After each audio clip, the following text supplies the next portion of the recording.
20 রাকাতের কম তারাবি হয় না, হয় না, হয় না, হয় না, হবে না। দৈন্তান নয় কেন না,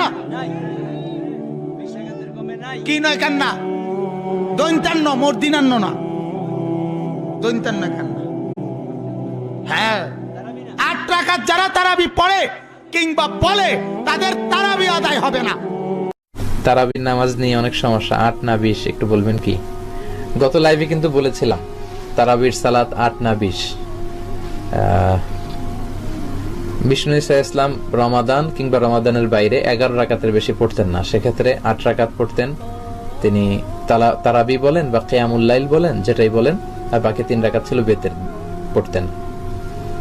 পরবর্তীতে ওমরে ফারুকের সময়ে উনি সাহাবীদেরকে বিচ্ছিন্ন হয়ে রাত্রিবেলা মসজিদে নামাজ পড়তে দেখে একত্রিত করলেন, তখন থেকে 20 রাকাত চালু হলো। মসজিদে নববীতে, মসজিদুল হারামে আজও 20 রাকাত।